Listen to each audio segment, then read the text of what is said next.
कि कहीं ना कहीं आरक्षण को लेके जिस तरह से जो एएमयू को केंद्र सरकार के द्वारा अनुदान दिया जाता है, तो फिर इस्लामिक जो ज्ञान अनिवार्यता क्यों कर दिया गया है, इसको लेके हम बात करेंगे। यहाँ तमाम लोग हैं। भाई क्या नाम है आपका? मेरा नाम बलदेव चौधरी, सीटू नाम है। सीटू भाई बताइए, जिस तरह से आरक्षण को लेके जो कहीं सांसद जी के द्वारा सवाल उठाया गया है, क्या कहेंगे इस पर? देखिए, माननीय सांसद जी ने संसद भवन में बहुत ही अच्छा सवाल उठाया है।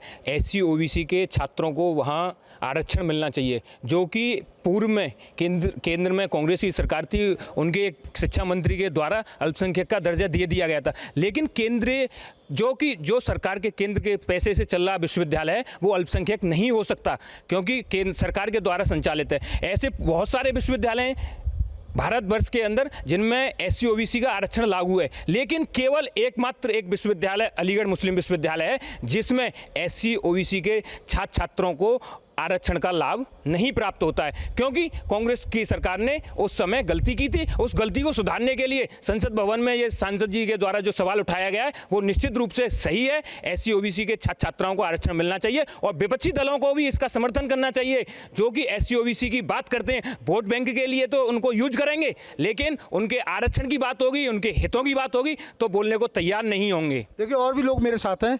क्या नाम है भैया आपका? अजय तोमर नाम है। अजय तोमर साहब, ये बताइए, जिस तरह से आरक्षण की बात कर रहे हैं, UGC केंद्र सरकार जो है कहीं पैसा देती है UGC को, UGC से कहीं ना कहीं मान्यता प्राप्त वो कोर्स है जिसको लेके विरोध किया जा रहा है। उसके अलावा एक दूसरा सवाल है आरक्षण का। SC OBC इन लोगों को आरक्षण नहीं मिल रहा। सरकार आपकी है 2014 से, क्या कहेंगे? सरकार मेरी नहीं, सरकार पूरे हिंदुस्तान की है। पहली बात तो ये, जब पूरे की है सभी के सभी का प्रतिनिधित्व एक प्रधानमंत्री के रूप में कर रहे हैं, तो सभी SC ST और OBC सभी वर्गों को पूरा प्रतिनिधित्व उस विश्वविद्यालय में मिलना चाहिए, चाहे वो विद्यार्थी के तौर पर मिले या उसके स्टाफ, टीचिंग और नॉन टीचिंग स्टाफ। अभी मैं आपको ये मोबाइल में ही दिखा रहा हूँ, ये AMU की साइट ही है ये। इसमें टीचिंग स्टाफ में इसमें 50 से ज़्यादा इनके डिपार्टमेंट हैं।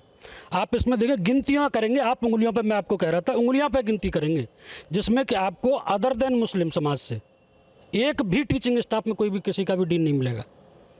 उंगलियों पे गिनती होगी। रिजर्वेशन का रहा सवाल, मुझे लगता है कि अब समय परिवर्तन का है तो वो ख़त्म होना चाहिए पूरी तरीके से। उसमें से एक प्रतिनिधित्व क्यों रहे? इस्लामिक स्टडीज़ आपके पास में भारत का इतिहास नहीं है क्या? हिंदुस्तान का इतिहास पढ़ाओ। अल्पसंख्यक तो और भी समाज हैं, बुद्ध हैं, जैन हैं, ईसाई हैं, औरों को पढ़ाओ, औरों को प्रतिनिधित्व दो। आप कहीं पे भी, आप यहीं पे आप धर्म समाज विद्यालय में खड़े हो, आप इस विद्यालय में जब कभी भी एडमिशन की सूची लगती है तो उसमें बाकायदा बच्चों के SC ST OBC उनका वर्ग लिखा रहता है, ये EWS से, ये इससे है, ये इससे है। उस विद्यालय में एक भी सूची पर जब भी आप देखेंगे कहीं पे भी ST SC OBC कहीं पर नहीं होगा।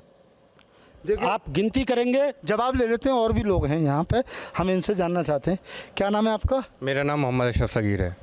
सगीर भाई, जिस तरह से अब ये कह रहे हैं कि साहब वहाँ तो आरक्षण ही नहीं दे रहे आप लोग यूनिवर्सिटी में। देखिए, आरक्षण की ये बात कर रहे हैं, आरक्षण पूरा है। जिस तरीके से UGC ने अपना अप्रूव कर रखा है उसको पूरा आरक्षण मिलता है। और भाई ने अभी एक चीज़ की कि वहाँ की लिस्टों पे आगे नहीं लिखा हुआ होता, आप वहाँ पे लिस्ट पे खोलिए, एडमिशन वाली लिस्ट पे, और वहाँ देखिएगा स्पेशल कैटेगरी की जो लिस्ट है वो अलग आती है, उस पर लिखा हुआ होता है ST है, OBC है, फिजिकल हैंडीकैप है, जो भी है उसमें साफ लिखा हुआ होता है वहाँ पर। ये कह रहे हैं कि साहब इस्लामिक पढ़ाई चूँकि सेंट्रल जो विश्वविद्यालय है और जो है इस्लामिक पढ़ाई अनिवार्य कर दी, इसको लेके कहीं MLC के द्वारा आपत्ति भी की गई, तो क्या मानते हैं? भारतीय जनता पार्टी द्वारा बनाए गए तारिक मंसूर जी को MLC बनाया था, उन्होंने अनिवार्य करी थी। और इस्लामिक स्टडीज़ में 6th class 9th class 1st 6th 9th और 11th क्लास के बच्चों को इस्लामिक स्टडीज़ पढ़ाई जाती है। उसके अलावा अगर कोई इस्लामिक स्टडीज़ से PhD करना चाहता है तो कोई संस्कृत से भी कर रहा है, वो उसका अलग विषय है। अगर किसी छात्र को ज़बरदस्ती ये नहीं कहा गया होगा कि आप इस्लामिक स्टडीज़ से PhD करिए, आपको संस्कृत में नहीं करने दिया जाएगा। रही बात दूसरी के अल्पसंख्यक तो और भी हैं, सिखों का भी इतिहास पढ़ाते हैं, बौद्धों का भी इतिहास पढ़ाते हैं। इस्लामिक स्टडी की सिर्फ एक किताब है जिसमें लिखा है कि इस्लाम का उदय फला सन में हुआ था और इस्लाम के जो ये खलीफा थे, ये उसके लीडर थे। उसके अलावा उसमें ऐसा नहीं है कि फला आतंकवादी इस्लाम का लीडर था या फला कुछ था, ऐसा कुछ नहीं है। दूसरी चीज़ भाई, एक चीज़ और कह रहे थे कि ये AMU की वेबसाइट है और इसमें आप छात्रों का, उनका अध्यापकों का वो देख लीजिए कितने अध्यापक हैं। तो अध्यापक की नियुक्ति तो UGC कर रही है और बिना AMU कोर्ट की सिफारिशों के वो होता नहीं है।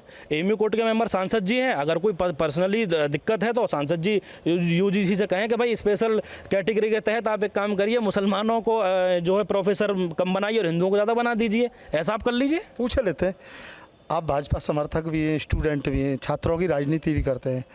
बात हो रही है यहाँ पे आरक्षण को लेके, सांसद जी तो एएमयू के कोर्ट मेंबर हैं।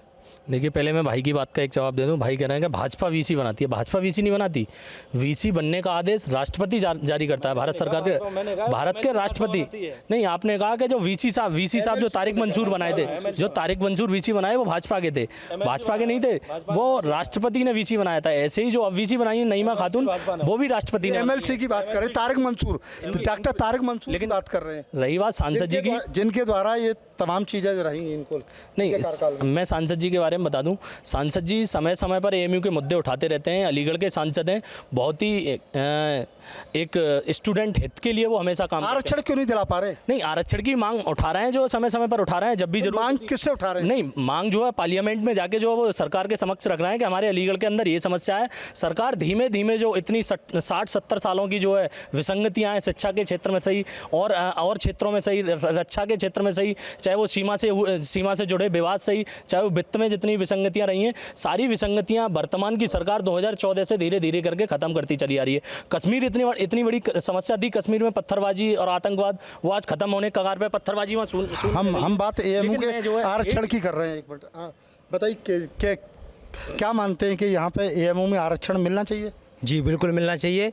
बाकी और केंद्र शासित विश्वविद्यालय हैं, किसी भी विश्वविद्यालय को आप देखिए, जो आरक्षण और दूसरे विश्वविद्यालयों में जो मिलता है वही एएमयू में मिलना चाहिए। हमारे सांसद जी आवाज़ उठा रहे हैं इस बात के लिए, और कंटिन्यू अगर हमें इस विषय को लेकर के अगर छात्रों को, अलीगढ़ के विशेष छात्रों को अगर आंदोलन करने की ज़रूरत पड़ेगी तो हम सड़क पर जाकर के उसका आंदोलन करेंगे और पूर्ण रूप से समर्थन करते हैं इस बात का।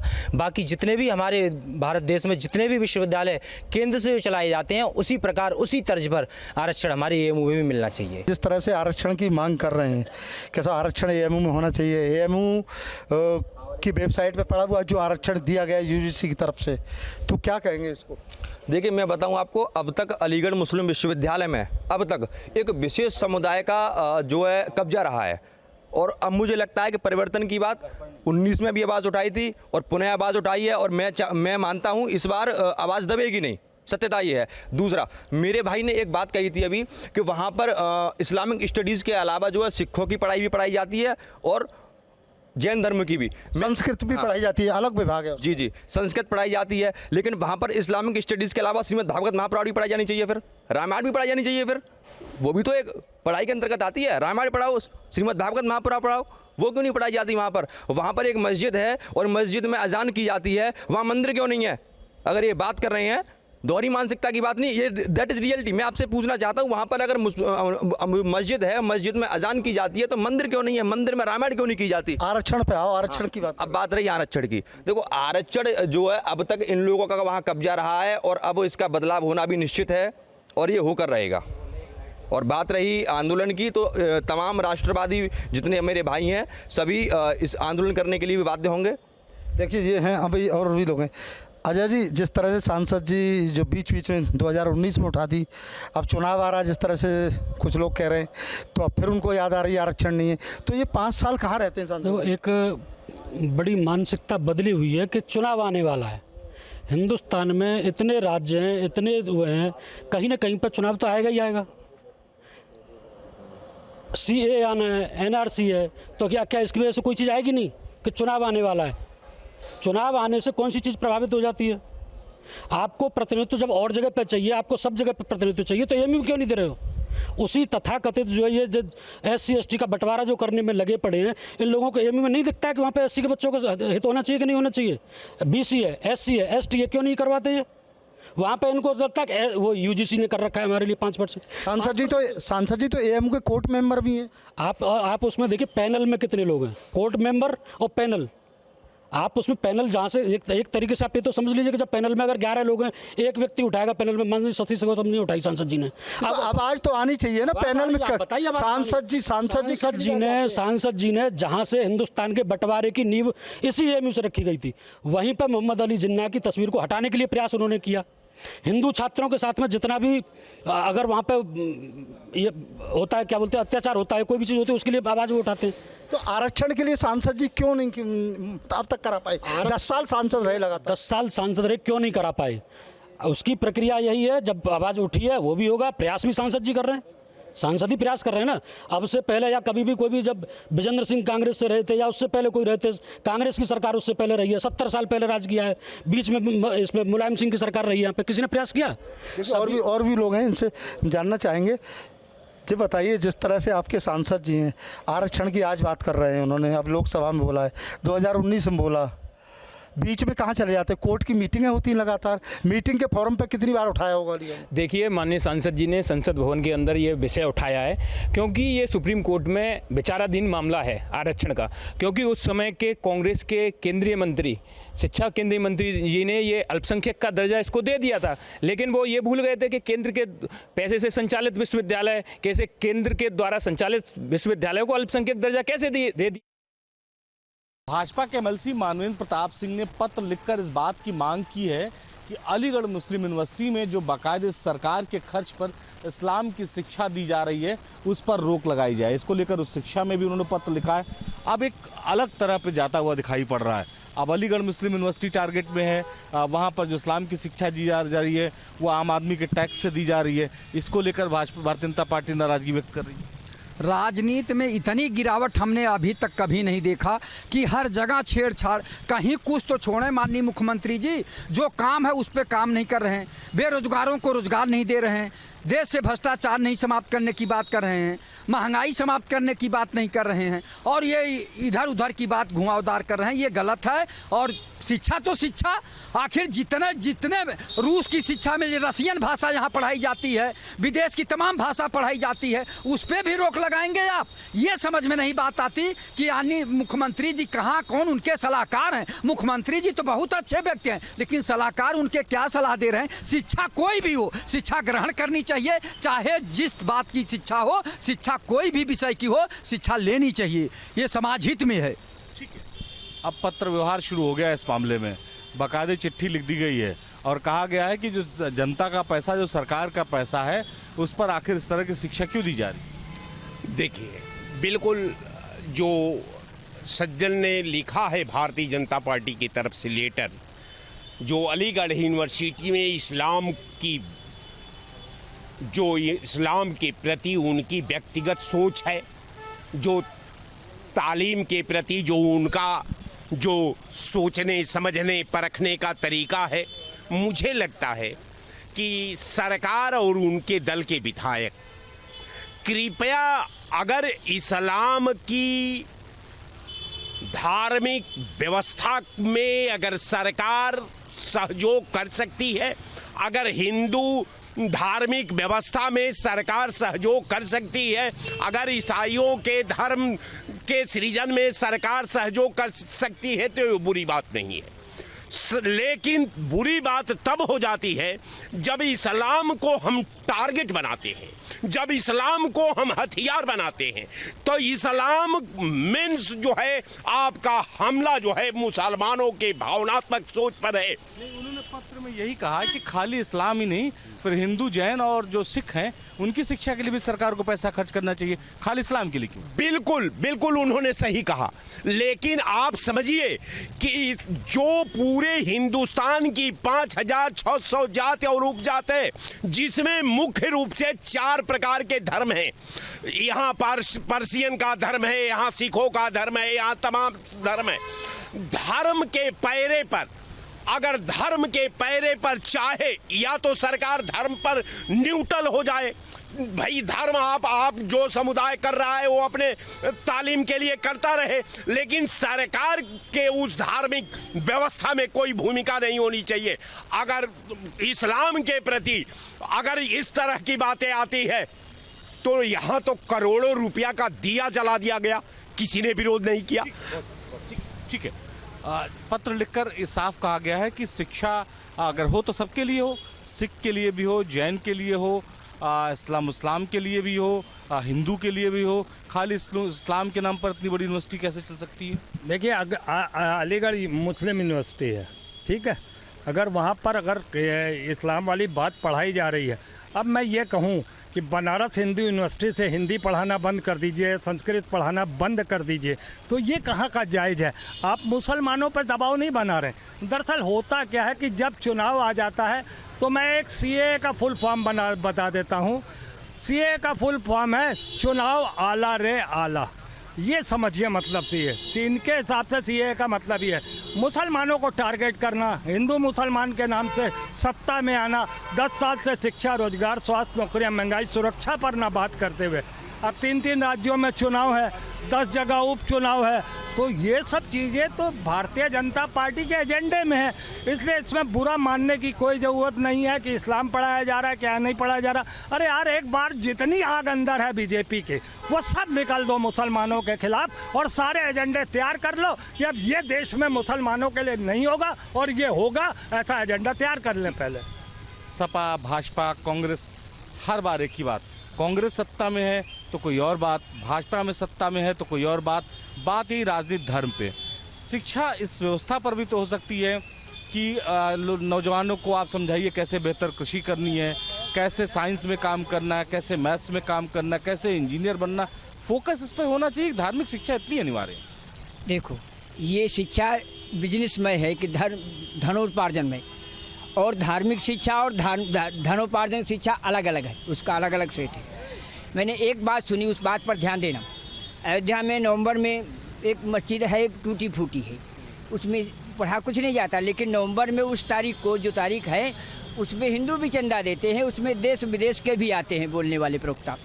उसमें एक बोल रहे थे, हम अयोध्या में थे उस समय, स्टेशन, रेलवे स्टेशन के निकट। उस समय उस जो पाकिस्तान का था, वो प्रवक्ता बोल रहा था कि आज़ादी जो भारत में है वास्तव में आज़ादी है। हमारे ही पाकिस्तान में उसने जब बोला, हम वहाँ पर नहीं थे, अपनी छत पर से सुन रहे थे, 2 मकान दूर था, तो हम छत पर के आज़ादी पाकिस्तान में हमारी ऐसी नहीं है, क्योंकि हम अयोध्या में जैसी आज़ादी से यहाँ बोल रहे हैं। देखो, अपने इस्लाम वालों को कहा, करीब 200 लोग मंच पर बैठते, भारी मंच लगती है। अब उसने कहा कि इस्लाम में लिखा है, हम तो इस्लाम पढ़े नहीं, उसने कहा इस्लाम में लिखा है, हे मुस्लिम भाइयों, कि तुम चाहे जिस देश में रहो, जैसे जंगल में शेर रहता है तो अनेक जीवों पर अपनी हुकूमत कायम करके रहता है, ऐसे तुम चाहे जिस देश में रहो अपनी हुकूमत कायम करके रहो। वाह! अगर इस्लाम में ये शिक्षा दी जाती है तो सभी धर्म यहाँ यही इसी पर उतारू हो जाए कि अपने अपने धर्म की शिक्षा शेर के तरह काबिज होकर रहो, तो क्या ये देश चल पाएगा? नहीं चल पाएगा। इस्लाम की शिक्षा अपनी जगह पर है, लेकिन ये इसमें अनेकों कई धर्मों की हैं, ये नहीं चल पाएगा। वो बात तो ठीक ही कह रहे हैं कि जब मुस्लिम वालों को चाहिए तो फिर सिख और जैन और इनको क्यों नहीं चाहिए? तो चिट्ठी गलत क्या इसमें? शिक्षा के नाम पर भी वही बात हो जा रही है, हिंदू, मुसलमान, सिख, जैन बंद होना चाहिए। तकनीकी शिक्षा पर काम करना चाहिए, युवा को रोजगार मिले, कैसे वो बेहतर परफॉर्म कर सके, इस पर मिलना चाहिए, ना कि सिर्फ जो है वो धार्मिक शिक्षाओं को आप टारगेट करें या उन पर कोई प्रतिक्रिया दें या इस तरह की व्यवस्था हो। माननीय मुख्यमंत्री जी को सबसे ज़्यादा जो है उत्तर प्रदेश के बेरोजगारों के लिए सोचना चाहिए, महंगाई पर रोक लगानी चाहिए, भ्रष्टाचार पर रोक लगाना चाहिए। आप ये बताइए, जो आप कह रहे हैं तकनीकी शिक्षा, इस आपके प्रदेश में ही BTech, MTech, MA, MSc, PhD, DLitt, D pharma, B pharma, M pharma करके बच्चे जो है घूम रहे हैं, उस पर कोई ध्यान नहीं दे रहा है। बस केवल जो है अनाप शनाप का बयान दे के जनता का जो है दिमाग भटकाने का काम किया जा रहा है। आप शिक्षा तो शिक्षा के साथ साथ जो चाहे संस्कृत की शिक्षा ले और चाहे हिंदी की शिक्षा ले, चाहे उर्दू की शिक्षा ले और चाहे फारसियन की शिक्षा ले, चाहे अरबी शिक्षा ले। हमारे यूनिवर्सिटी में, मैं लखनऊ यूनिवर्सिटी में पढ़ रहा था तो अरब कल्चर लिया था, मैं पॉलिटिकल साइंस के साथ साथ अरब कल्चर भी लिया था, तो अरब कल्चर के बारे में भी जानकारी, विदेश के भाषाओं के बारे में भी जानकारी थोड़ा बहुत होनी चाहिए। तो ये सब है, शिक्षा तो शिक्षा होनी चाहिए, शिक्षा को राजनीतिकरण से नहीं लेना चाहिए। तो सबसे बड़ी बात, अब हमारे प्रदेश और देश में चरित्र निर्माण की बात होनी चाहिए, संस्कार निर्माण की बात होनी चाहिए। इस पे तो माननीय मुख्यमंत्री जी और प्रधानमंत्री जी कोई योजना ही नहीं चला रहे हैं। जो ये सब अपराध घट रहे हैं, जो इस तरह की बातें हो रही हैं, रोज बोल रहे हैं, यहाँ चरित्र निर्माण और संस्कार निर्माण का योजना चलाए माननीय मुख्यमंत्री जी। मैं आग्रह करता हूँ, तब प्रदेश और देश में सुधार आएगा। भाजपा एमएलसी ने पत्र लिखकर कहा है कि जो हमारे पैसे से, जो सरकार के पैसे से जो अलीगढ़ मुस्लिम यूनिवर्सिटी में जो शिक्षा दी जा रही इस्लाम को लेकर, वो शिक्षा हिंदुओं, पारसियों, जैनों के लिए व्यवस्था नहीं है। सिर्फ इस्लाम के नाम पर इतना पैसा क्यों खर्च किया जा रहा है? देखिए, ये इन लोगों का उल्टा सीधा बयान है। जिस मुद्दे पर लोगों को आना चाहिए वो मुख्य मुद्दों का कोई उल्लेख नहीं कर पाते हैं। आज जिस तरह से जो है पेपर को निरस्त करके बेरोजगारी पैदा की गई है उस पर कोई नहीं बोलता। उस पर तो किसी ने आज तक लेटर नहीं लिखा कि इतने जो है पेपर निरस्त हुए, इतने लोगों को नौकरी नहीं मिल पाई, उस पर तो किसी ने नहीं लिखा। मुस्लिम को लेकर के टारगेट करते हैं। ये आपसी लड़ाने का एक मतभेद है और उस मतभेद को इसलिए किया जा रहा है कि सरकार के पास कोई योजना ही नहीं है लोगों के लिए। ऐसी स्थिति में जो है वो अब लोगों का भी ध्यान भटकाया जा रहा है। और यही नहीं, अभी कॉलेजियम सिस्टम के माध्यम से आरक्षण को बांट करके जो है लोगों का ध्यान भटकाया जा रहा है कि ये लोग इकट्ठे ना हो पाए।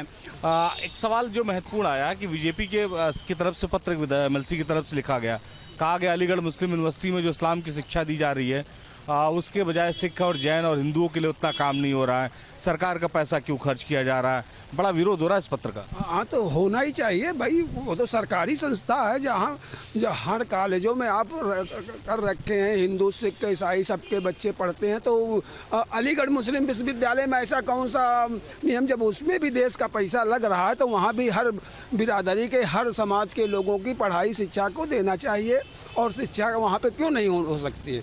हाँ लेकिन एक बात बहुत साफ है कि जब भी इस तरह के मुद्दे आते हैं, चाहे वो धार्मिक शिक्षा की बात हो, चाहे दूसरी बातों की बात हो, लगातार जो है वो जनता के बीच में एक बात तो रहती है कि सबको समानता का अधिकार मिलना चाहिए। और एक बात ये भी साफ है कि धर्म के नाम पर बांटने की जो सियासत देश में चल रही है, जो चलती रही है, वो बंद होनी चाहिए। लखनऊ से उड़न समीर कनकी के साथ निखिल शर्मा, न्यूज़ स्टेट उत्तर प्रदेश।